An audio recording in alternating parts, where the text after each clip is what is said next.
Welcome to Pop.0 with Bryan Chaffin and John Kheit. Today is Wednesday, February.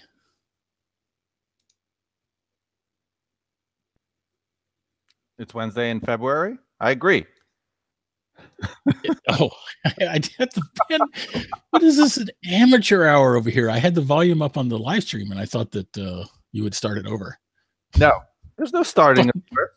Man, we almost got it right. Almost got it right. Today is Wednesday, February 28th, 2018, and this is a video podcast for the Mac Observer. I am Bryan Chaffin, editor-in-chief for TMO. And I am John Kheit, and this is not a video podcast. Never will it be. Yes, it will. You just have to do it.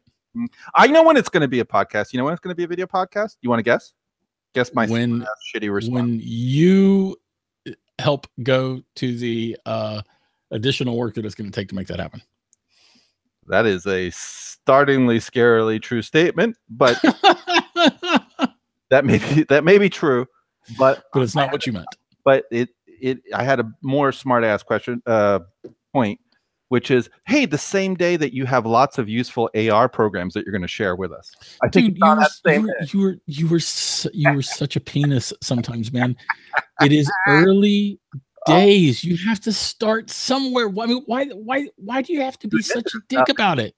So you admit there's nothing useful in the AR space right now. I've never said that it's this big pile of usefulness stuff. I said that it's going to be useful. It's going to be important. It's going to be life-changing when it actually happens. And this is probably one of those situations where we're vehemently agreeing past one another, except for you're choosing to be a dick about it. Because one, it's good. And two, you've never chosen to be a dick about anything. So this is correct behavior to you, right? Thank you. I accept your apology. So it's your admission that it's all a big fucking pet rock. It's not a pet rock. The difference is this: pet rock can never be more. AR will obviously be more. And if you deny that, you're being willfully dickish. That I'm always being willfully dickish is a given.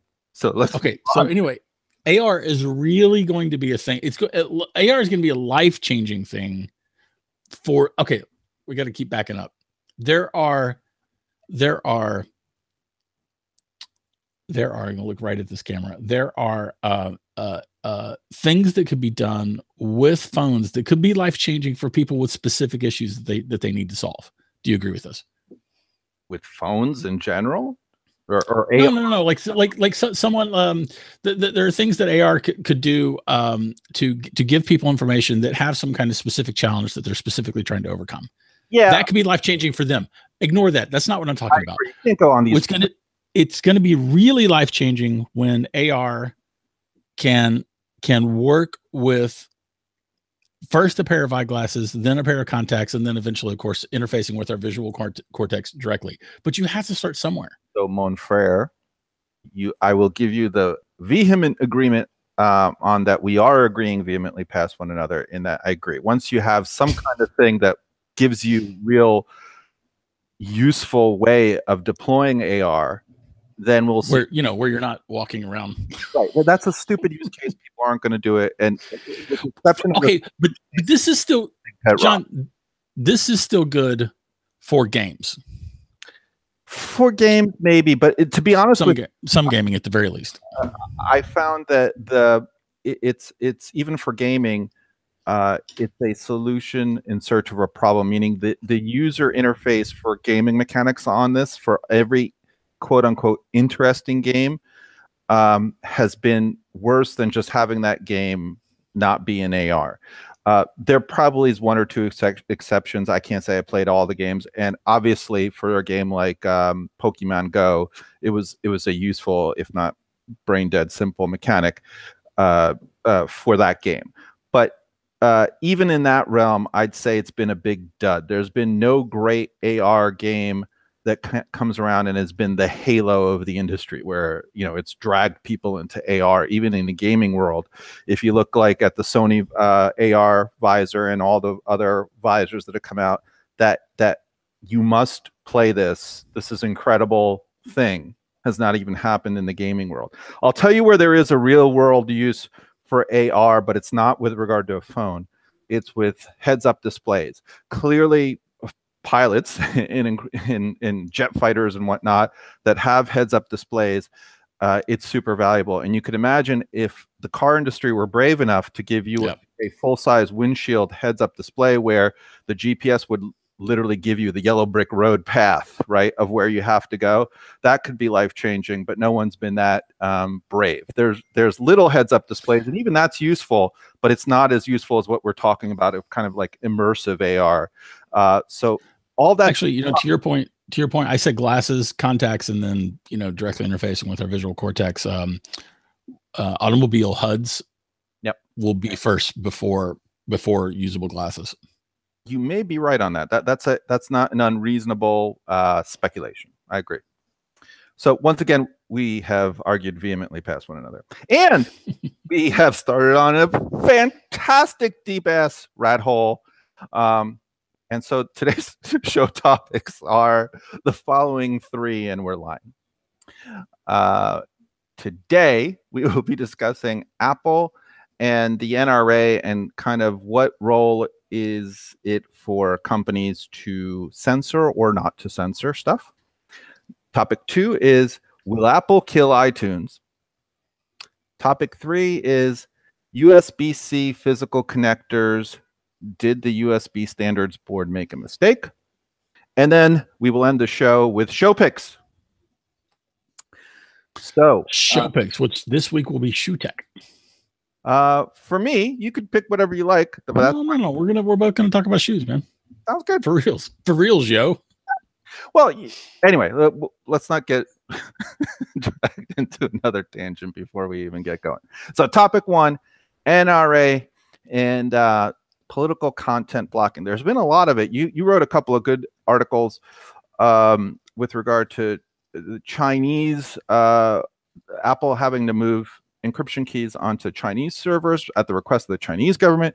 You also wrote another very nice story about, I think you wrote a story, or maybe I heard you comment on Daily Observations about Apple not hosting all of its own iCloud data, and some of that being on iTunes, on Google servers and whatnot. But some of this touches on the same issues. But one of the latest stories also, and I don't think you've written a story about this, so I'm curious about your thoughts, is people pushing for Apple and Amazon to block the NRA's kind of streaming content channel that they have, or YouTube-ish channel, whatever it is that they have. Do you have thoughts on this? I certainly do. I do. Who wants to go first? Let's go with your version, which is almost undoubtedly going to be the PC version. You'd be surprised, or you will be surprised then. I am totally fine with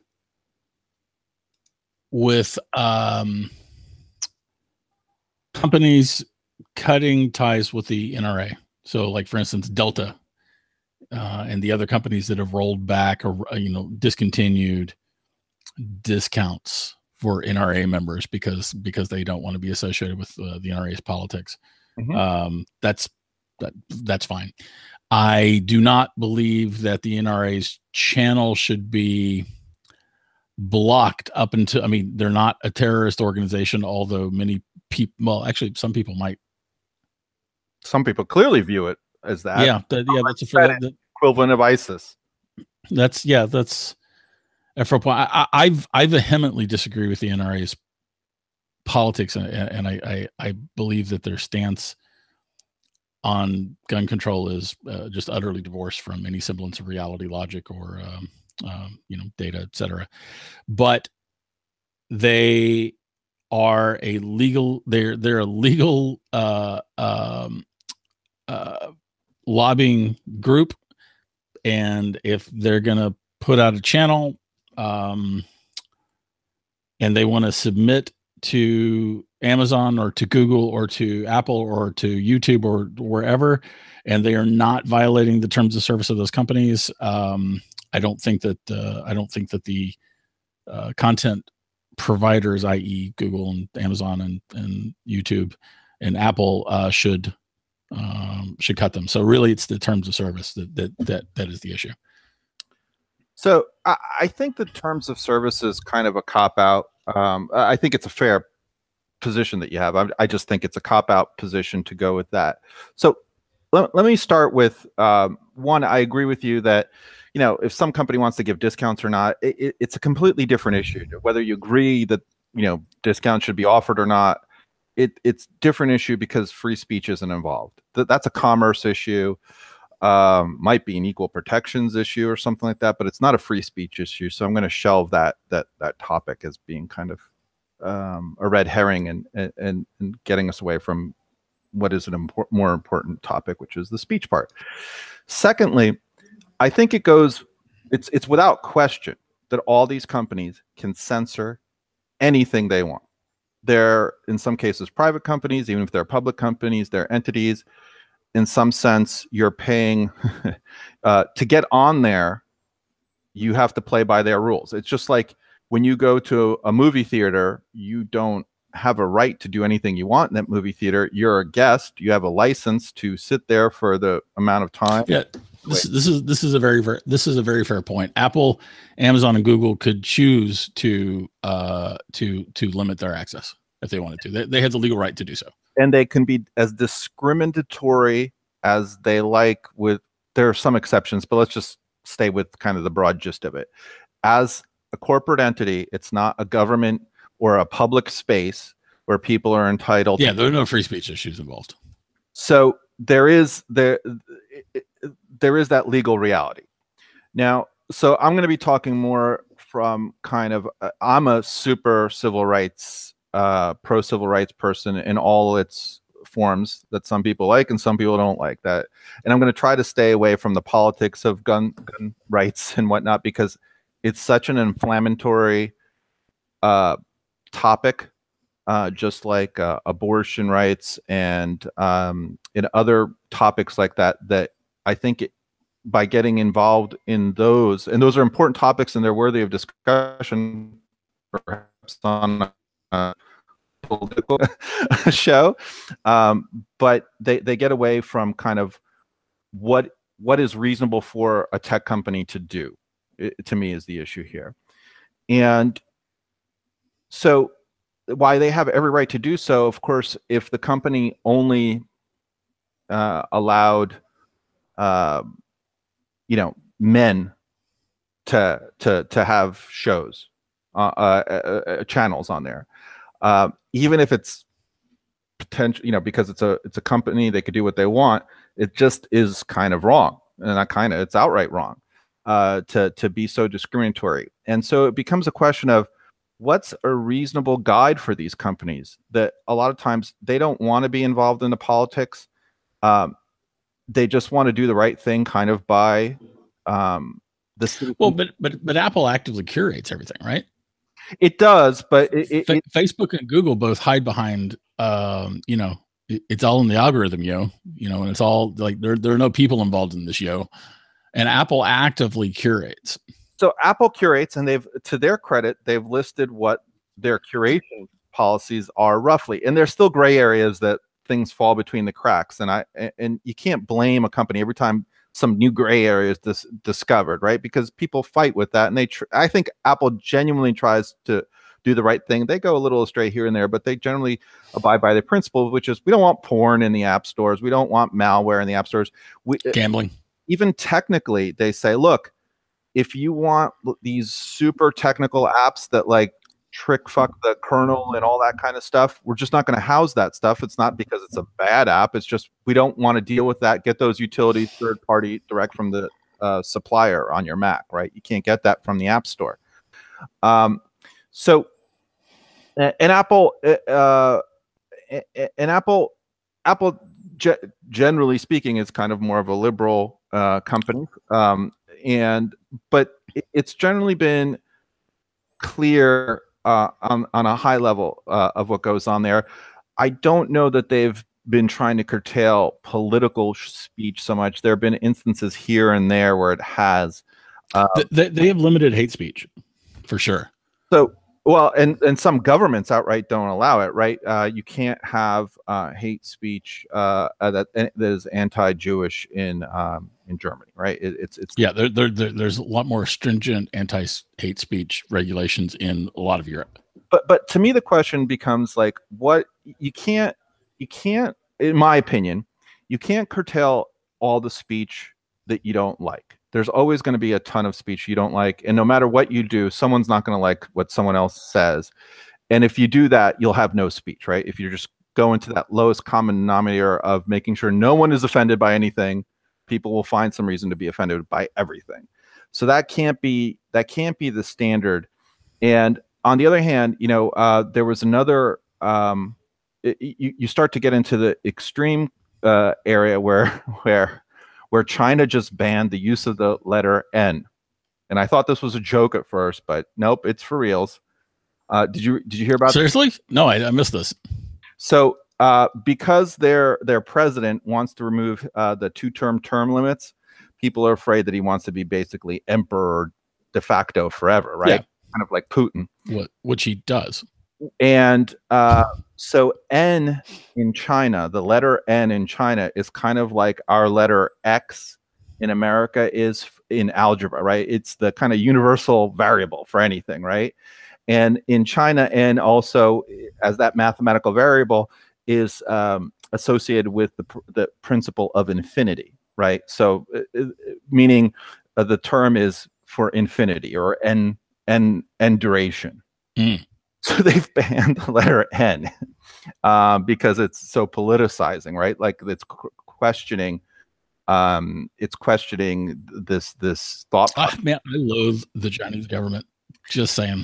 So the point is, you get into craziness like this too when you over police and you want. I think that companies don't want to have too heavy a hand, especially when I do believe that companies achieve what is the equivalent of a common carrier, right? You shouldn't be, even though AT&T is a public company, or even if it was a private company, they shouldn't be able to tell you or censor what you say on the telephone between yourself and your buddy or your wife or your husband or whatever. It's a common carrier, and there are all kinds of crazy shit, is said by people as in between each other. And despite it being over corporate lines, they have an obligation. It's when a company has gone beyond just being a mere company and has gotten to this stage, and our government is slow to acknowledge that a lot of these technologies have become, in my opinion, what are the equivalent of common carriers. And so then it becomes a question if that's we can go further than that. This particular government is actually trying to roll back things that already have been called common carriers, right? Referring to net neutrality in the FCC and GPI. Again, I agree. He's a piece of shit. We have long been on the record on this, but again, I'm trying to stay out of the politics of this, not because I'm afraid of the politics, because I want to get to the issue of like, if you and I can find a reasonable space that we agree on, considering our intensely different political backgrounds, that means we've probably stumbled on something that's not an unreasonable starting point of what companies should behave like. And to me, that's an interesting question. So if we agree that at a certain point these companies become that big, I think them censoring things willy-nilly becomes less acceptable. It would not be acceptable. Yeah, for sure. AT&T or Verizon to tell me what the fuck I can say on the telephone to someone else when they've become a common carrier. And the same thing I think applies for your ISP. If your ISP all of a sudden started telling you, well, you can't talk about whatever crazy politics or opinions you have while you FaceTime people, or for Apple to do that, I think it's kind of lunacy. And go ahead. Sorry. Well, I think I can probably jumpstart to a point that we're going to agree on. To me, it's one thing for consumers, activists, to go after companies that say run commercials on the NRA network. And I'm much more comfortable with that than I am with going after anyone from carrying the NRA's channel. So I think you and I agree with that. But meaning I'm of the opinion that as long as something is legal and not clearly designed with basically something which advances the harm to another group, generally it's better for any company that approaches becoming a common carrier to get the hell out of the way of this. Like, it's not their job at that point to say what's right or what's wrong. If half of the country is cool with something and half of the country is not cool with something, people are clearly disagreeing on this, but two different sides have a view of this. Now, if you go back far enough in time, you clearly show where half the country was wrong, right? Oh, yeah, and I would add to that the vast majority, I mean, this isn't quite a two sides issue. The vast majority of the United States is in favor of assault weapons bans. So again, I'm going to try to get out of this politics wise and go back to something that was clearly wrong, right? Like segregation, right? There was a big portion of this country, to its everlasting shame, that was pro, segregation, and part of it that was clearly anti-segregation, even though it was legal. Again, much to the embarrassment of this country. But I'm a believer that while this is legal, the best remedy for bad behavior is the sunshine of the truth. Yep, I agree with that. That means that both sides need to argue their best arguments. And there may have been, I don't know, some crazy, somewhat, I can't imagine actually for that issue. But the point is, the best arguments of the opposition, once they're bested by the best arguments of the people that are for or whatever, the other side of the argument, it's the best way. You have a memorial, it becomes part of history, how that happened. And it's important to see how that was argued down, to see the bad rationale, so you don't repeat the bad rationale. But it was legal as part of what was going on. So the same way, I don't know if the NRA discussion is going to end the same, is the rational argument for back and forth, and if it's a legal entity, it should be allowed. And then you mock it, right? If there's bad reasoning and stupidity on one side, you use that against it. You say this is stupid. But to prevent people from speaking and to stifle speech only causes resentment. And that doesn't, when you don't have these arguments out in the open where people will get mad, people will argue, people will get very, very mad at one another. But that's part of the process where everyone can accept it later on, however long that takes. And to quell that discussion is, I think, very much against the core of what this country is. So as painful as it is for companies like Apple and Amazon to now bow to the pressure of one group or another at one time or another, the right thing to do is to leave when you've reached this level where you're basically a common carrier. And I think it's a good question. Is Apple's Apple TV reached that level that it's kind of common carrier-ish? I don't know. Maybe it is within the Apple world, but that's kind of like people saying that Apple has a monopoly, which Apple does not have a monopoly.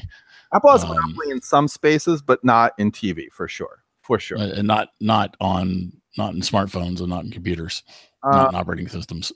Yeah, I'd probably agree that in music it probably does. That's true. Actually, Apple did essentially have, well, not now. Apple had monopoly. Apple in purchase. You know what though? Apple didn't. This is a tangent, I realize, but did Apple have monopoly power in the music distribution business when there were other companies that were able to launch and sell cheaper and try to get market share? Doesn't that argue that against Apple having had monopoly power? So you know, I've studied a little bit of antitrust law in my day. Yes. I know it decently well.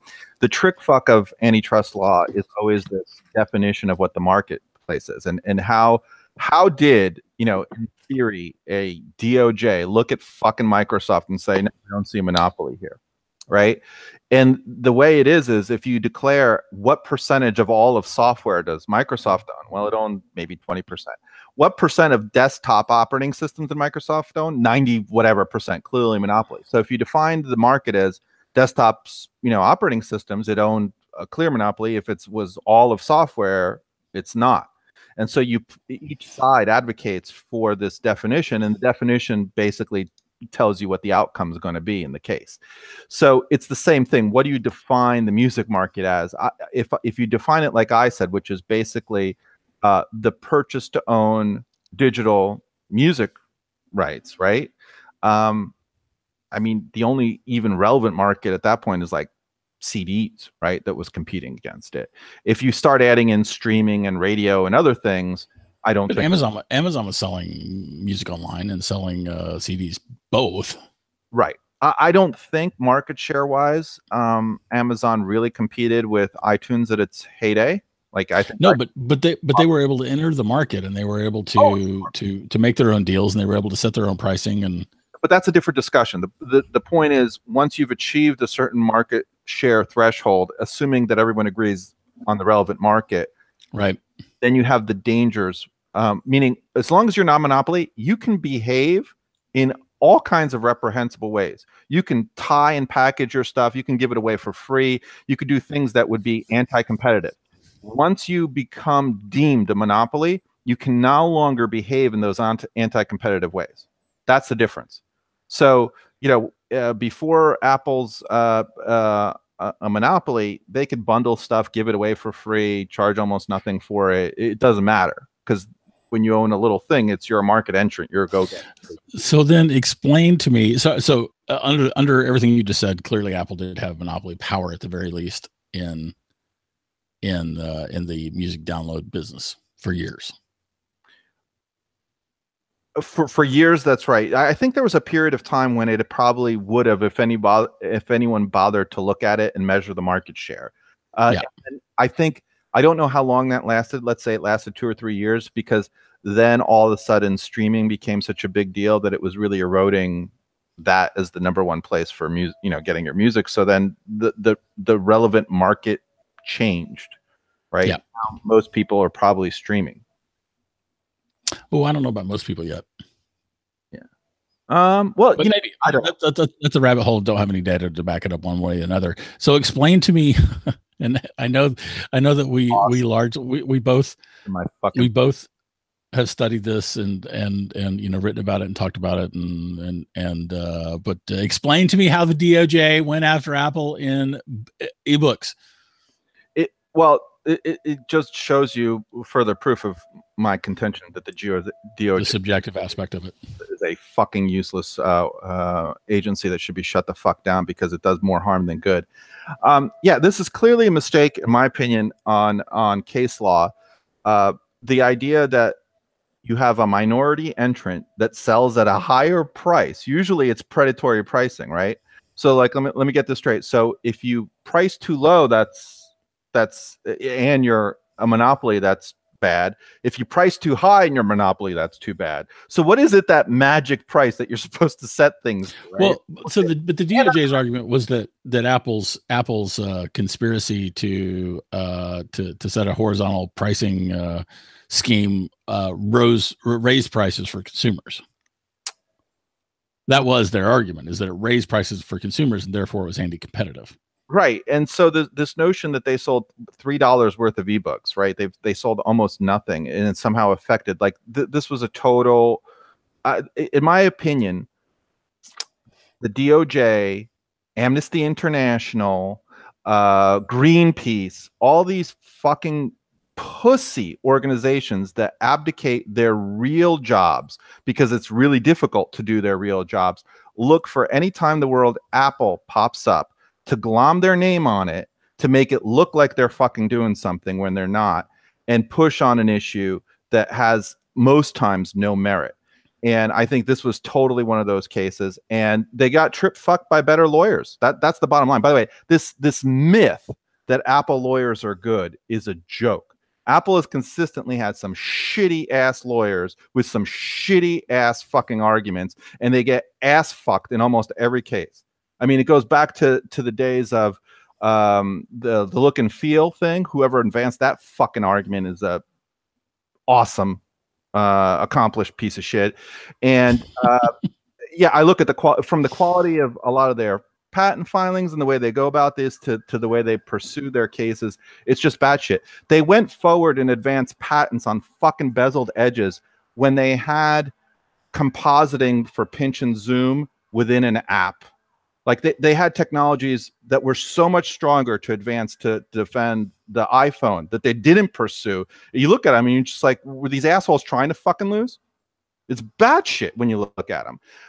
So part of it is, I hate to say it, you know, get a good ass lawyer, shit gonna go well for you. So part of it is that. But yeah, that case it goes against basically most of antitrust law, and it's one of those cases that is almost certainly eventually going to be overthrown as stupid. And this happens all the time in patent law, where the court, even the Supreme Court, realizes they get this shit so fucked up wrong, and then 15-20 years later, like, yeah, we kind of fucked that up, so we're overturning that now. So it happens regularly. Fair enough. So bad decisions just happen is the bottom line, and that was stupid, especially because with the Apple sold 3 fucking books, ebooks. It's a retarded thing. No, Apple would be like, here's your $4 back. Fuck you. I'm not selling more ebooks. Apple's market share went from like nothing to 20%, and Barnes and Noble went from nothing to 10%, and Amazon fell from like 95% down to, or 90%, I forget which it was,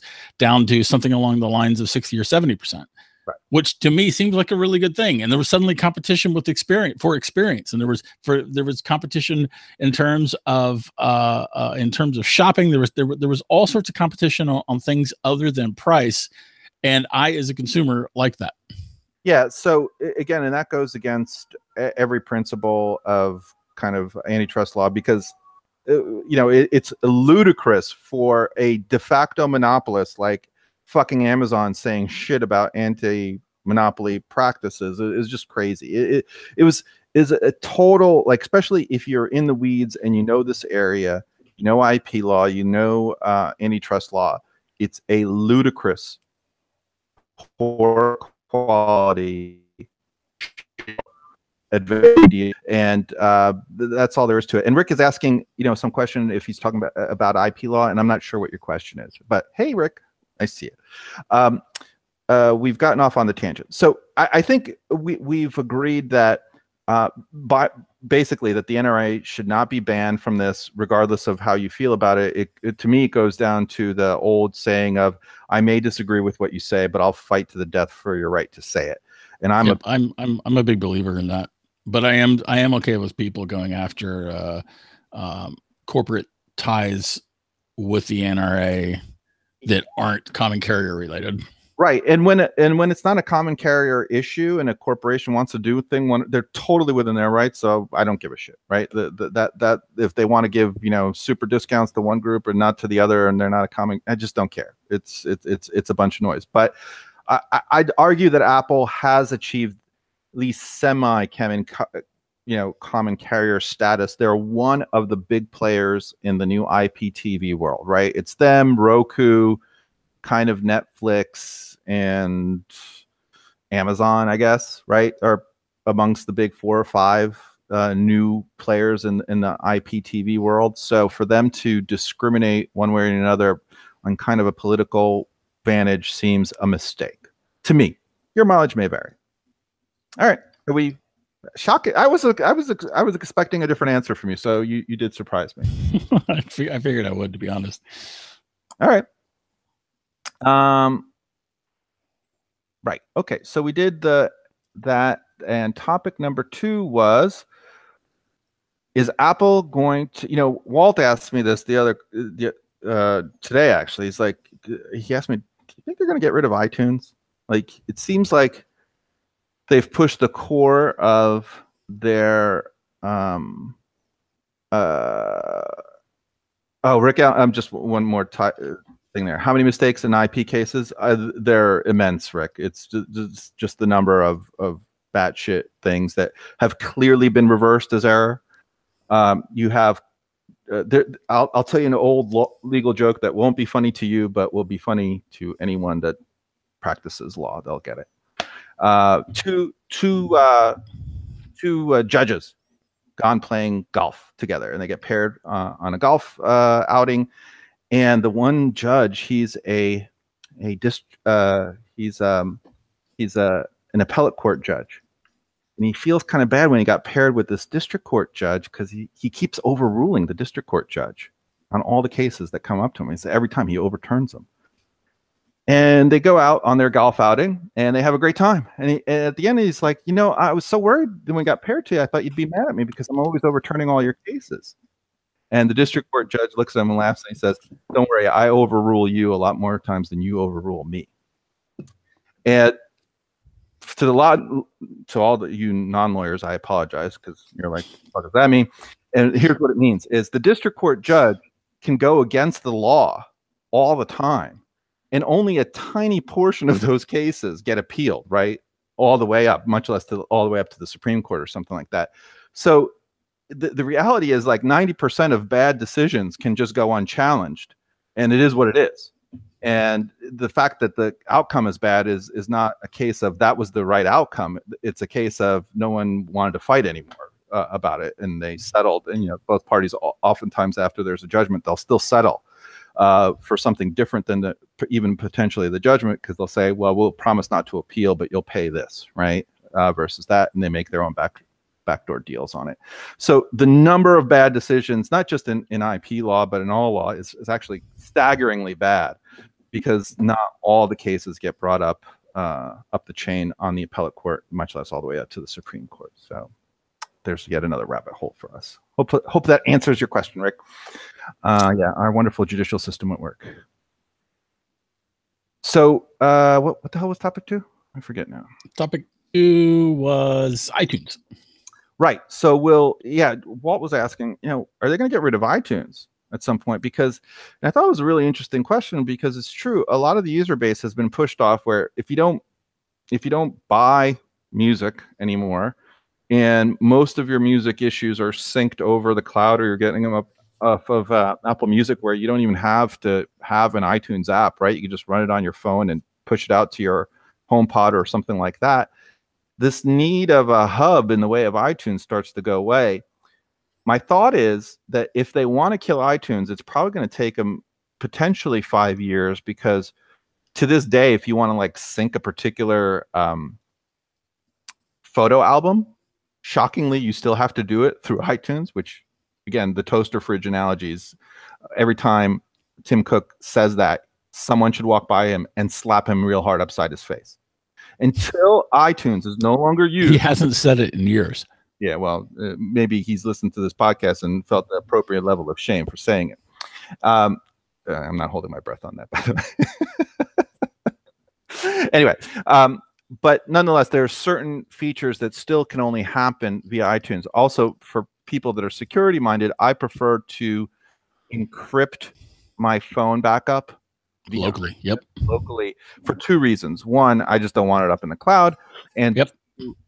It's the only way that when you restore from that backup, that all, or not all, but the vast majority of your passwords are also restored along with that. Any other restore, like from iTunes in the cloud backup, you don't get all your passwords back in, so you have to re-enter them like the animal you are after the restore. So there's technical and security reasons why you might want to do that.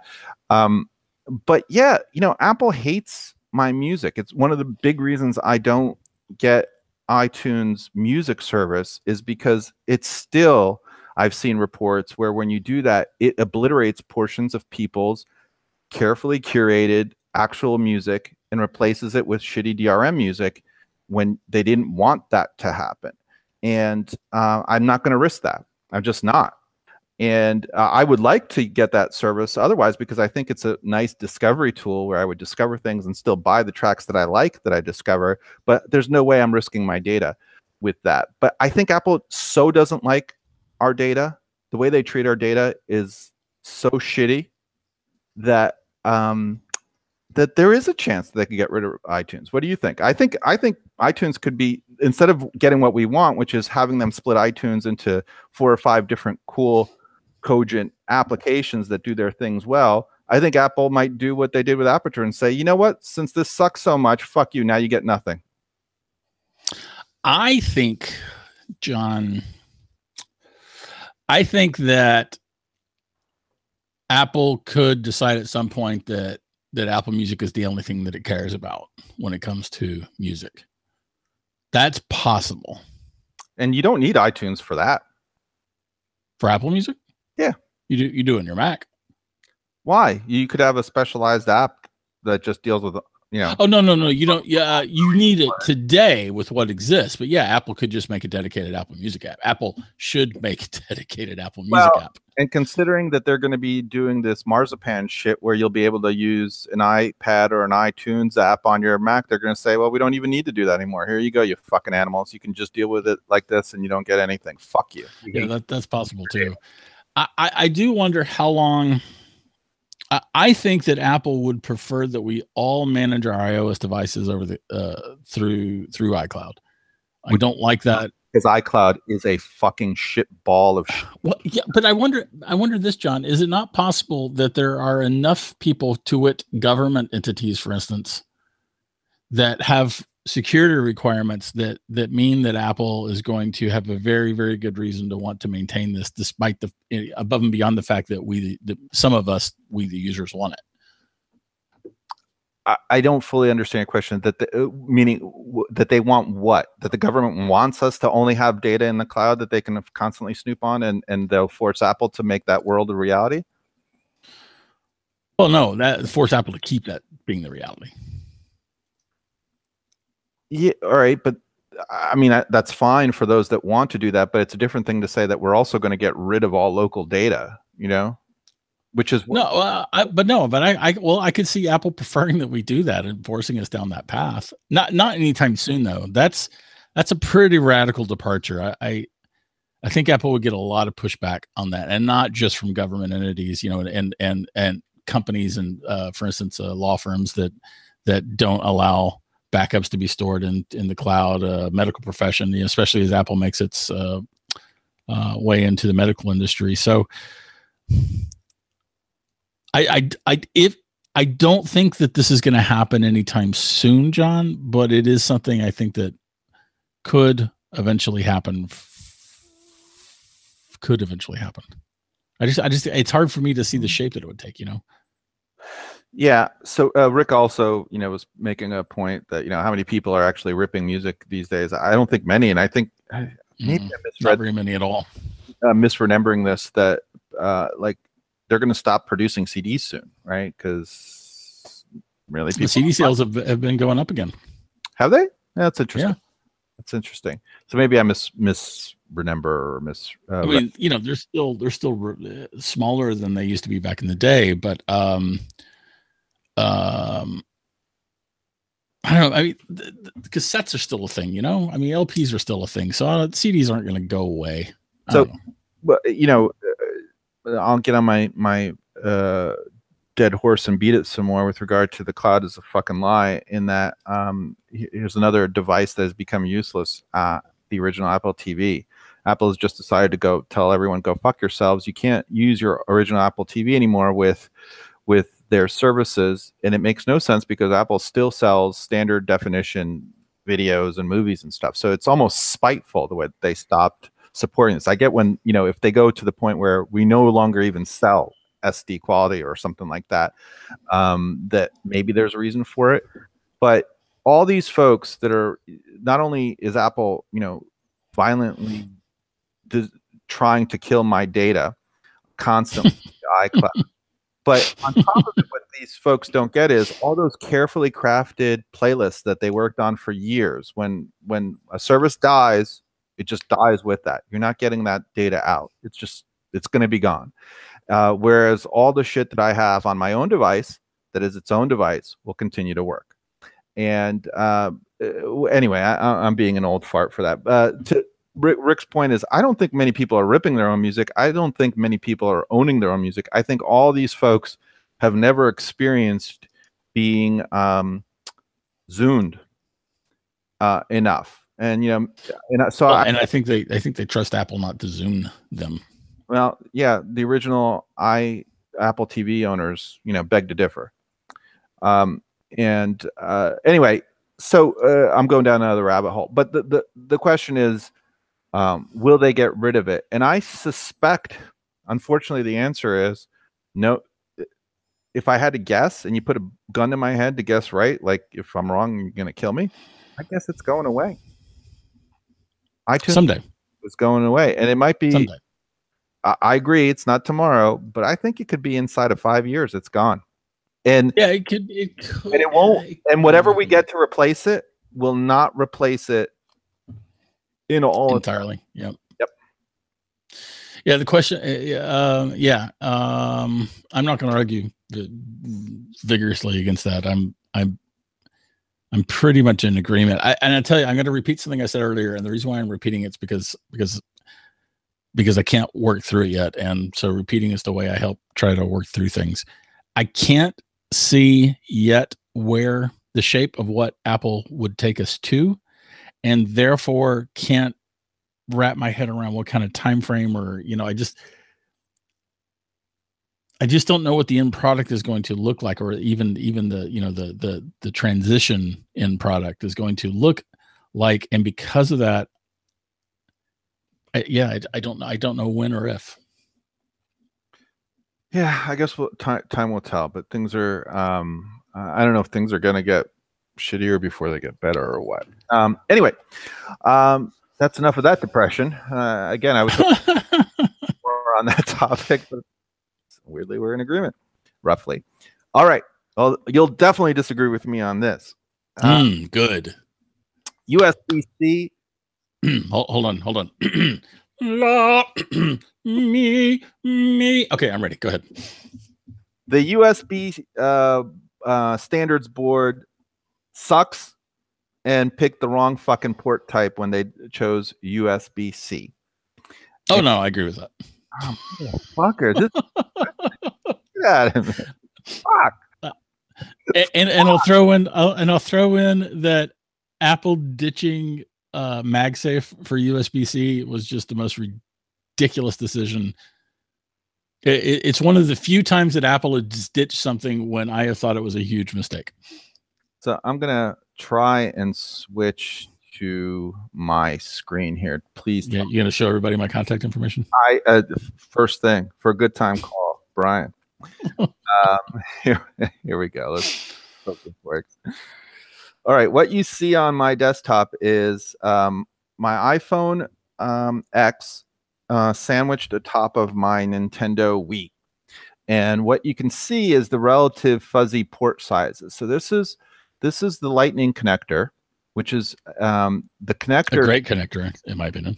Yeah, a female, but more importantly, the cable connector that goes into it is male. It's just a very thin PCB board.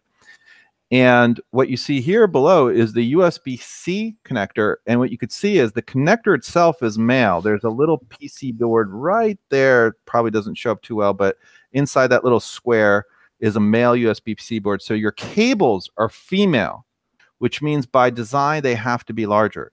You can literally take this port, and I don't know if it'll work, unfortunately, and fit it inside. I don't know if you could see that. Inside the USB port comfortably. And what it tells you is that we will never, there's a decent chance we will never get a USB-C port on an iPhone, because look how big this sucker is. And what you're not seeing here is that, of course, this is curved. Our iPhone is curved. So to have this aperture in a curved area is a complication when it's this big versus when it's okay, but why couldn't Apple just do its own proprietary version of USB-C and call it Lightning or Lightning 2? I just want one cable at this point. I mean, one thing that is great about USB-C is I have one 87-watt power brick for my 15-inch MacBook Pro. I could plug anything I want in there, from the Apple Pencil via little, well, actually not the Apple Pencil, but I have a little converter for it. But my Wii, everything works off of this because I have a little adapter cable, and it's fantastic. Like, I can't wait for the day that there's one cable to rule them all. But the board chose poorly. Like, there's no reason that this male part, right, this male part inside the USB-C wasn't the cable end, right? And then the female end would have been a smaller aperture, like the lightning connector. I don't get why they didn't go with that. So maybe that's USB-D. Oh God, shoot me, dude! If they come out with yet another USB-C, but you're right. What do you mean if? You know that? I mean, of course, another one will come out. But it's, you know, what gets me is at the time that the standards board was coming up with USB-C, the physical connector, Apple was part of the board, and I'm sure Apple was probably arguing for something like this because that's what they came up with their devices. And the reason is all these devices keep getting thinner and thinner. Clearly, the best connector for this is something that requires the absolute minimal size, which means it must be a male cable that plugs in, where it's a single piece. But you're comparing Lightning to USB-C, and USB-C actually does a lot more. I agree with that, but if you look at the male component, right? See this? I don't know. You probably can't see it too well, but the male component of the USB-C physical connector is roughly the same size as the male component of the Lightning port. So there's no reason this couldn't have been the cable end, right? Where it's just extruded out from this connector at that thickness. You see what I mean? Yeah, I do. No, I do, but it is doing more. Am I missing something? Yeah, John? I hear you, but the electronics, my point is all the electronics on this, unless there's maybe there might be more electronics on the inside housing. You're right. So I don't know if that's the case. That could be different. Meaning there's a PCB board here, but there could be two more PCB boards, right, on the ceiling and the floor, so to speak, around it. And I don't know if that's the case. Well, that's a good point. Maybe it was just all they could do to fit it on there. But what sucks about it is it's clear to I hope I'm wrong, but it seems less likely that we're going to get a USB-C connector on the bottom of yes, I would agree. So fast. And you know, keeping in mind especially that Apple's obsession is thinness. Well, they might go to no cable at some point, right? They're just going to say just use Wi-Fi to sync it and the wireless charging the key stuff, yeah. And that's it. But then and you could only have wireless headphones, which would be super annoying to me. But a lot of people like those wireless Apple headphones. But yeah, that would be. I'm wearing them now. Yeah, I'm not up for the radiation, but to each their own. All right. All right. So sadly, we agree on like every depressing thing together today. Yeah, sorry about that. Hey, let's go to our show, or should we say shoe picks? Shoe picks. It's going to be a really big shoe. So I know that shoes aren't typically talked about, but I think this has a little techie thing to it, and it's not like an ultra geeky, like, you know, Jace from our tech group showed this cool e-ink sneakers that his friend got, and he hacked them in the store to say funny things. You know, in a banner by the case as they pass by. People need to put passwords on people's shoes. Yes, the lesson there, or you'll get snotty messages scrolling by. But I bought these shoes a while back, and it kind of gets to the old argument of kind of like new Coke versus old Coke, where people come up with a really good design and then they fuck it up in the subsequent version 2 and version 3 that they make worse in an attempt to make it better or cheaper. I don't know. But I got this sneaker, and if you run at all or just like to walk in really comfy shoes, it may be the most hideous, ugly fucking shoe in the history of all time. I mean, you have to work hard to find something uglier than this. But it's magic in that they're called hookahs, and you could tell that is not the ugliest shoe I've ever seen, dude. That is just not the ugliest shoe I've ever seen. I've seen uglier shoes. All right. Well, to me, this is like Frankenstein's go-to sneaker, right? This looks like it would be super heavy. This may be the lightest sneaker ever. It's only 7.4 ounces. And what's impressive about this Hoka, which is sadly is no longer available, they have a Hoka. This is called the Hoka Clifton version 1. The foam in here is so marshmallow-like. It's disturbing, and I find these loathsomely hideous. Like, I want to slap the shit out of the person that designed this. To look at. Just hideous shoe. But to look at. Exactly, to look at. But it is like candy for your fucking foot. Like, I can't go back from this thing. And the version 2, 3, and up to version 4 of the sneaker is still not as good as this original one. And professional runners hoard these things. And they're like, I only save the version 1 Clifton for my most important races, because they wear like shit. Here's my current Hoka. You could see like literally chunks out of it, because I'm down to only 2 more of the originals. But it's got this marshmallow feel that I cannot explain to you, from the ball of your feet all over. It's a joy to walk in. It's a joy to run in. It weighs nothing. It's so disturbingly light. I can't explain it till you put it on your foot, but anything you wear afterwards, you're just like, fuck this. But it's hideous. You can't be one of these people that says, oh, I don't care what people think, because it's so hideous that even looking yourself in the mirror, you're like, fuck, I can't. We have a friend in the group, Jason, said your shoes, man. What? Go ahead. All right. Whatever. He said he literally looked at himself and he just couldn't bear to wear them, even though he agreed that they might have been like the best feeling shoe he's ever had. So in this, I've been looking to get a replacement for this, and the Clifton 2, 3, 4 have never been as good as this version 1, because they've been heavier or too stiff in other places. Not the composition of the foam is different. And Nike just came out with these new Nike Epic Reacts, and they say they've come up with this new composite foam that's different than ever before. It's supposed to be, it's basically, they're trying to compete with the ghost of the Clifton past. It's pretty good. If one, it's not hideous like the other shoe. It's got this Flyknit thing, and it's more of a traditional, sneaker shape. It is not the same as this. It doesn't have. It's still very, like, when you walk on this, you feel like the sense of walking on marshmallows. The padding here, if you run, isn't nearly as intense.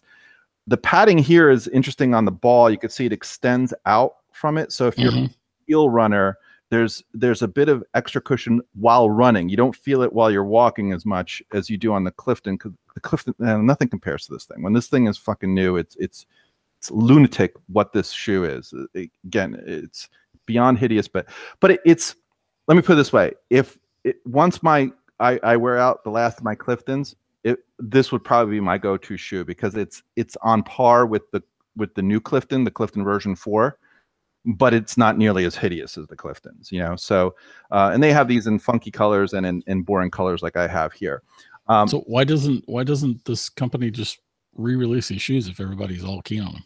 Well, it's funny, like people, I don't know. It's kind of like the Logitech mouse, right? Everyone acknowledged that the original Revolution was like the greatest mouse ever, to the point where you still go on eBay and you find the new versions of it going for $500. Yeah. Because there's no replacement. And it took them like 5 versions before the current version of its replacement is finally kind of okay. And there's still people that say no, there's nothing like that original kind of the weightings of the both of the flywheels on that. Yeah, the weighting is not quite right, and it also has a flaw where the mechanism that allows it to switch between free flowing and ratchet fails. Right. So it gets stuck in ratchet mode. So tell me why, after years of people bitching about that mouse, they still haven't just gone back to the original, or at least reoffer the original as the Revolution Classic, right? Or something like that. That is a good question. At least this one came out though. So, right? Yeah. Well, there's version 4 of the Clifton, but it's worse. That's my point. There's a whole concept of fair enough, making the most amazing thing, and then version 2, 3, 4, 5, they totally fuck it up and never get back, and they never are smart enough to offer the classic version of it. It's kind of like the classic Coke, gotcha, but it just goes through all tech. One other shoe I'll tell you about, I only use this when I run on the treadmill, but it's interesting, and I think it's going to be somewhat similar in part to the concept of the shoe that you might show. If you ever want to learn how to run instead of on your heel, on your pad, which is kind of the way human beings are naturally designed to, if you're, shoeless out in the wild and you're forced to run, you're going to run on the pad rather than on the heel. This shoe is awesome. You will be dying after the first week because it forces you. It's got a little bulge here. I don't know if you could see the little kind of bulge. And oddly, because of the bulge, when you walk, it's fine. You get a little extra cantilever flip on it. But when you run and you hit with your heel, it just forces you to want to land on your pad. And if you forget, it'll just be like a very gentle reminder, and it gets you to run on your pad. And when you're a big fat fuck like me, that's much better on your joints when you land on the ball of your foot rather than on a pad. I've always wanted to learn to run that way and tried and failed until I got this shoe. It's a company in Colorado. Actually, I got this when we went out and saw Jeff on that trip a year ago. It's called the Newton by Kismet, the Newton 2. It's not a great shoe in any other way, but I use it only on the treadmill. But it has achieved what I could never achieve without it before, and it totally got me to learn to run on this. And if you're trying to develop your calves at all, it will work the shit out of your calves, even though you thought you were fit. Just running in this style totally, really kind of the brute mechanics of the ball of your foot. It all gets absorbed by kind of your calf muscle on your leg, and it's amazing how quickly it works the shit out of your calves. But interesting tech, real simple tech, but super effective for me. Your mileage may vary in getting me to actually do that part. I otherwise don't like this sneaker in any way, and I find it useless. But for that, fantastic. For general walking, if you can get hold of these, I look at eBay and stuff, just trying to find an old an old pair of Clifton ones, but they've become unobtainium at this point. They're kind of like the Logitech MX Revolution at this point. People ordered them. But this, if you're into walking on marshmallows, just a nice walking shoe that isn't nearly as hideous. The Epic React by Nike isn't bad. This Flyknit shit is really tight. They have shoelaces. I just take them out. There's no point to them because the Flyknit stuff encloses it. It takes about a week for you to kind of work your foot so it doesn't feel like it's overly compressing you. And you should definitely have I used to be a size 10 in Nike for forever, but with this Flyknit stuff, I'm naturally a size 11. So I don't know if that's changed, if my foot's changed so much, which I doubt, or kind of the sizing on the Flyknit's a little different than on a lot of their regular shoes. So, be careful of that if you try them out. But very cool. It's something I use every day. So I always think that, like, when people have done research and tried, to figure out what is the best, cushiest, yummiest shoe for, or whatever it is, it doesn't matter, broom, whatever. I'm fascinated that someone's done that research. So there you are. That's the cushiest, most comfy shoe. It's hideous. It's the Luka Clifton one. It doesn't exist anymore. So sorry about that. So I can talk about my shoes then. All right. This is the MBT. I forget which model is. That's not the point. MBT does this thing. Do you see how funky the sole is? Do you see that it's? Yeah, that you're cutting out for a second there.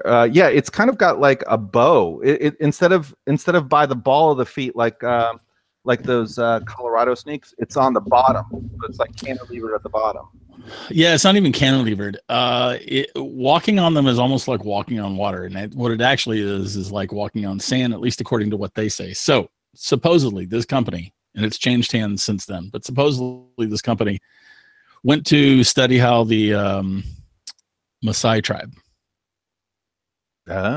walks in the sand because they are known for being able to walk, apparently. And they looked at how the Maasai tribe, this is a tribe in Africa, the way they walk, every muscle in their foot is used. And the way modern shoes work, they very specifically do not use every muscle, to what you're talking about with the cantilevered thing and forcing you to walk on the ball of your feet, and the fact that we're naturally shouldn't be running on our heels. And what this shoe does is it forces you to walk like this so that every step is using all of your foot. Now, there is, I think, some competing research that says that that's bad, which and then some competing research that says that it's good. I will tell you that shoe made it possible for me. You complain about being a fat fuck, but I'm a much fatter fuck than you. And the first time I wore these shoes at Macworld Expo, yeah, by the time I got to 3 days into the show, on my feet all the time, especially doing the party where we, lugging band equipment around and stuff like that, I would be dead. And the first year I wore those changed my life, changed my life, actually. Changed my life utterly. It's much more comfortable for me to walk. It is, those shoes have changed my life. That's all I can say. I also noticed on the site they mention, like, for people that suffer from arthritis, that it's helpful too. So if you've got any kind of, sounds like, joint issues, that might be a nice shoe to help strengthen you, I guess. It's substantially different from everything that you're talking about. And I don't know jack about running, and these shoes are actually super heavy. I know they have running versions too. I'm not discounting anything that you're saying about those shoes, and I'm sure they're all amazing. I can just tell you that those shoes changed my life by allowing me to be substantially more active. Nice. Well, there's no better recommendation than someone actually using something all the time and liking it. And I've been active. So yeah, anyway, we'll be back to, I think, higher tech shit than that. But I was interested, like I said, there's a lot of technology that goes into shoes these days, man. And it's one of those things, like the seat. Maybe one day I'll talk about. I did crazy analysis on nice chairs from. And point, it takes a lot, and if you actually go and you can't even get a nice chair for less than $5,000, John. Well, and if you look at I don't know about. I'm kidding. I'm kidding. That was a political reference. I understand.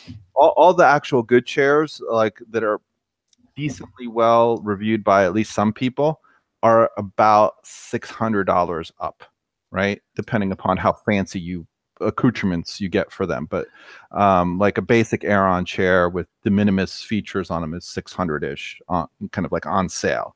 And there are all kinds of, but no one I know, I look for reviews for someone that tested all of them, right? Like, and you don't see that. One person, right. one person testing it, and it's the relativism that's really important. Yep. In those. So for when someone actually goes and does that, so I've done that with sneakers. Like, I won't show you my sneaker closet, which I'm donating most of which hopefully soon to Goodwill. But yeah, like that kind of it's weird because someone should do that. Someone should do that for fucking mattresses. But the mattress industry is scum too. They purposefully make, we have this version for this hotel, we have a version for this hotel, and it's just different brands, names that they put on the exact same mattress, so it makes it very difficult for you to cross shop, right? They do that on purpose, so it's difficult for you to get an assessment. I'm purposefully obfuscating in that industry, but you use it all the goddamn time, and it's very difficult to test, and you can't test for laying in on the mattress for even 15 or 20 minutes. So that's why I'm glad a lot of these companies are doing these 100-day tests, but it's something we use constantly. We constantly walk on shoes, and you know what I mean? It's like, it's weird stuff that the variety is so crazy that it becomes difficult to do an assessment to, on what's actually different. And not to mention it's so subjective too, that it makes it difficult to, have a one size fits all, so to speak, on that. But it's still interesting when people do more kind of like the type of tech analysis that we would do for computers and stuff, that someone a little more rigorously, systematically goes and does analysis in those other areas. I find it's a big gaping hole in kind of consumer goods that doesn't. Fair enough. Anyway, so a couple points. One, if you do try MBTs, there's an adjustment period of anywhere in between, like, it only took me 2 or 3 days, but some people complain it takes a couple of weeks to get used to. Secondly, Rick pointed out to me that the failure point is an issue with Lightning versus USB-C. If the springy bits in the Lightning port go out, your device is hosed. And if the springy bits in a USB-C cable goes, your cable's gone. Okay. Fair enough. It's the failure point of of what is giving away when what's plugged in. It's the male versus female aspect of it, Yeah. and that may be one reason why USB-C is designed as it is. Maybe, but Lightning has done a pretty good job of it for a lot of devices, and it seems to be okay. But to your point, there's just a whole different class of data that's being carried. I think Lightning barely even carries USB 3.0 speed data at this point. So it's an order of magnitude different level stuff. So there might be more to it. All I can say is I was disappointed at this realization when I look at the port size and think it's kind of unlikely we're ever going to get USB-C on an iPhone because of that. I hope I'm wrong. I hope they find a way to package it as these crazy thin, but I think it might. No, but listen, there's another issue too with that, is that Apple, I can't even believe I didn't go straight to this. Apple is able to control MFI licensing by having a proprietary port. So they're not going to go with a port that's not proprietary. Maybe. I mean, but why? Well, you can't control MFI licensing. Yeah, I guess, but I guess maybe they care on the iPhone and they don't care on the Mac. Maybe you might be right. Yeah. I think it would be difficult to care on the. They have so much more control over the iPhone platform than they do over the Mac platform. By the way, you know what the stupidest fucking thing is on their goddamn piece of shit MacBook Pros that they put out? They put out these, do tell John. They put out these USB-C ports, and they're so close together that you can't get two USB-C thumbsticks side by side. You only put a power cord and then a thumbstick, but you can't put two thumbsticks on one side because they put them so close. Like they could have moved it just a fucking half-inch further, and then you could put two thumbsticks on one side. I don't understand. Like that's a detail kind of thing that a Steve Jobs would have noticed in 2 minutes. Like, why the fuck can't I put in two USB thumbsticks on one side? Stupid. Yep. That's a fair point. Anyway, I think we've run out of horses to beat on this issue. Have we really? No, we haven't. Of course not. But I think we're arbitrarily deciding to cease beating on the dead horses readily available. That's right. I've gotten tired of beating this horse, which is also not true. But whatever. Getting sidetracked on. It's the end of the show. I guess I've stunned you into silence. Oh no, I was waiting for the music. Yes, thanks everybody. Thanks for joining us. Yeah, hit the subscribe button if you want. And hit the. I think it's here. Could be here. You were right the first time. Here, hit that subscribe button. Boop, boop, boop, boop, boop. And on those popular topics, we'll hopefully see you next week. Thanks, everyone.